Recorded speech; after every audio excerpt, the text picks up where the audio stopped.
The film opens with Nick and his son at a gas station. While Nick is pumping gas, his son goes inside to get drinks. Suddenly, gangsters arrive and start shooting inside the store. Among them, a young man looks terrified. It turns out he has come for his first kill.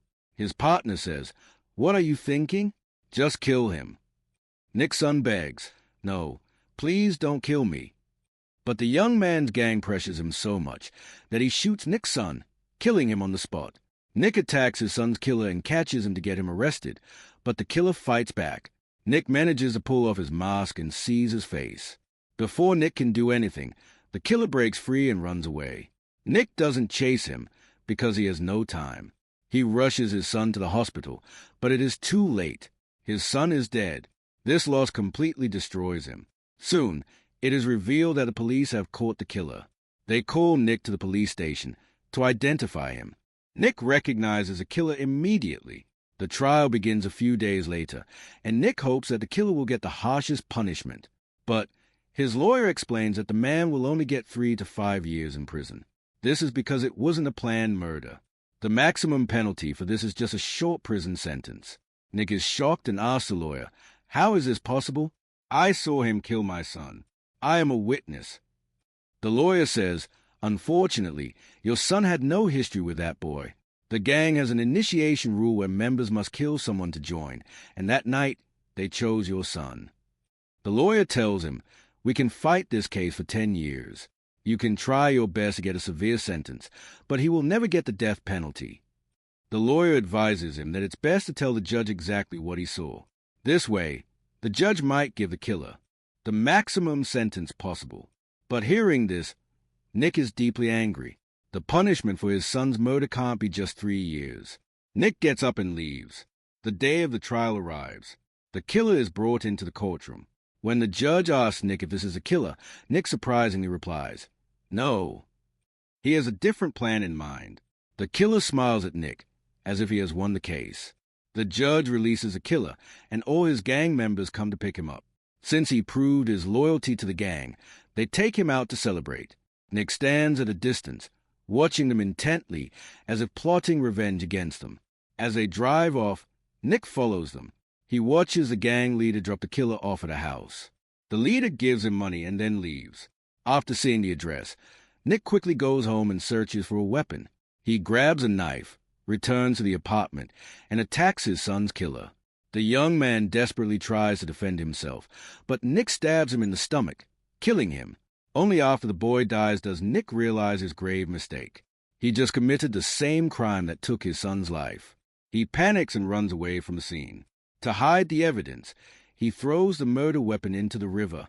When a broken Nick returns home, his wife and younger son are worried about his condition, but Nick doesn't tell them what he just did. He keeps his crime a secret. He quietly goes into the bathroom, stands under the shower, and cries, not just out of grief for his son, but because his humanity died the moment he took a life. The next day, we see Billy, the gang leader. He is furious when he learns that his gang member was killed. He is now angry at the loss of his brother. He looks at the newspaper, where a large article is printed about the death of Nick's son. He angrily tells his gang, "This is how the world works. If they treat us like garbage, we will show them no mercy." When a rich man's son dies, entire newspaper articles are written. But when one OFS dies, only a single line is written. No matter what, he is determined to avenge his brother. Meanwhile, the police inform Nick that his son's killer was murdered. The police suspect a rival gang did it, and they have no idea that Nick is a real killer. Nick's colleague tells him, "Finally, your son got justice." This is exactly what Nick wanted to hear. Nick feels he did the right thing. The guilt he felt yesterday about killing a man vanishes. Back at the gang's hideout, we see Billy. He is determined to track down his brother's killer. He talks to the neighbors near the apartment and asks if anyone saw something. A witness says she saw a man matching Nick's description. Billy is now convinced that Nick killed his brother. That is why they start hunting Nick. While walking in the city, Nick senses someone is following him. Before a gangster can pull out his gun, Nick smashes his briefcase into the man's hand, knocking the gun away. Nick runs for his life, but the rest of the gang chases him. As he runs, the gangsters shoot at him. Luckily, Nick isn't hit. To escape, he drops his belongings and runs into a building. But the gangsters follow him inside. He runs into a parking garage and triggers the car alarms, hoping to attract police or security guards. But no ONE comes. He runs to the top floor of the garage, and a gangster catches UP and tries to kill him. To save himself, Nick fights back and throws the man into a car. During the struggle, the car starts rolling forward toward the edge. Nick jumps out in time, but the gangster is trapped inside and dies when the car falls off the roof. Taking advantage, Nick escaped from the rest of Billy's men. He barely survives ONE danger when another crisis hits. His wife called to say their younger son hasn't returned from school. He panics, but then he realizes his son must have gone to the gas station where his brother died. His guess is right. His son is there, mourning his brother, and refuses to leave. Out of fear and anger, Nick yells at him. The boy thinks Nick is just being mean, but Nick knows he is protecting his son from a deadly threat. Meanwhile, we see the gangsters who chased Nick earlier. When Nick dropped his briefcase, the gang found his wallet inside. Now, the gangsters have all of Nick's personal information, including his family photo. Looking at the picture, the gang decide to target Nick's family to get their revenge. Billy sends a gang member to Nick's office. Bypassing security, the man approaches Nick and hands him his briefcase. It is empty, except for his family photo. However, someone has drawn a cross over everyone's face. The gangster threatens Nick and leaves. He warns Nick that messing with the gang was a huge mistake, and now he will pay. Because of this threat at his workplace, Nick is terrified. He finds a phone number written on the back of the photo. When Nick calls it, Billy answers. Billy threatens to kill his entire family. Nick warns him, "If you even touch my family, I will do to you what I did to your partner." Billy replies, "The person you killed was not just my partner. He was my little brother." Hearing this, Nick is filled with dread. He hangs up, grabs his things, and rushes out. He finally understands that this war is deeply personal. Billy lost his brother, and Nick lost his son. Nick took revenge by killing Billy's brother, and now Billy wants his own revenge. Nick calls his wife in a panic and says, "Our lives are in danger. Stay inside, lock the doors, and keep an eye on our son. I am coming home right now." When Nick arrives home, the lead detective is waiting for him. She is the same officer investigating his son's murder. She asks Nick, "Why don't you just admit that you killed him? If you think you fooled the police, you are wrong." She knows Nick killed a gang member. But Nick is hesitant to confess in front of his wife, and she looks at him in shock. The officer warns Nick, "If you don't cooperate, you will face terrible consequences. You think you just killed your son's murderer, but you are wrong. He was part of a ruthless gang, and you just started a war." The officer turns to leave. A desperate Nick follows her outside and finally confesses that he killed the boy. He pleads for protection so his family doesn't suffer the same fate as his older son. Hearing this, the officer promises, "We will help you as much as we can. 2 officers will guard your house tonight, but you have to be very careful." Nick's wife, now aware of the terrible truth, breaks down in tears. But instead of blaming him, she comforts him. She says, "You didn't do anything wrong. You were only trying to get justice for our son." Later that night, they try to get some sleep. Suddenly, the sound of a police car horn wakes them up. Nick jumps out of bed. He realizes that if the police are sounding their horn, something is wrong. When he looks out the window, he sees that the people outside are not the police, but the gangsters. The situation is a total nightmare. The gang members have killed the police guards, and now they are breaking into his house. A gangster tries to shoot Nick with a shotgun, but Nick dodges a blast and attacks the man, snatching his weapon. He uses the gun to shoot the attacker and another gang member. But before he can catch his breath, he hears his wife and son screaming. Nick rushes to save them and finds them cornered by Billy. Billy, not scared by Nick's gun, shoots Nick's wife and son right in front of his eyes. Billy wanted Nick to witness this moment. He wanted him to feel the exact same grief he felt when his brother died. Before Nick can react, Billy shoots him too and leaves, thinking they are all dead. But miraculously, Nick survives. When he wakes up, he is in the hospital. He is completely shattered. He thinks his entire family is gone. But then the doctor tells him his younger son is still alive, though in a coma, Seeing his son hooked up to machines breaks Nick's heart.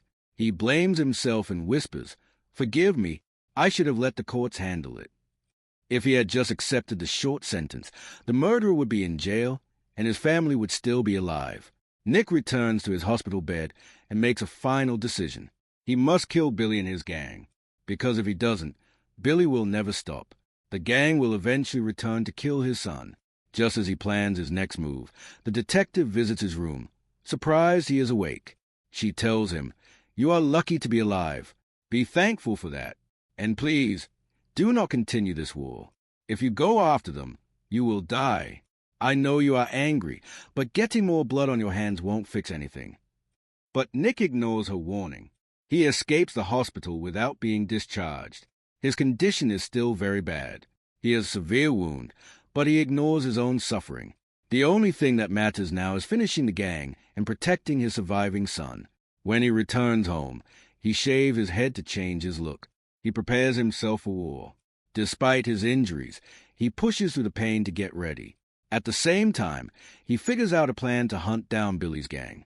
He withdraws all of his savings from the bank. He starts tracking down people who know where Billy hides. He finds a shady neighborhood and goes to investigate.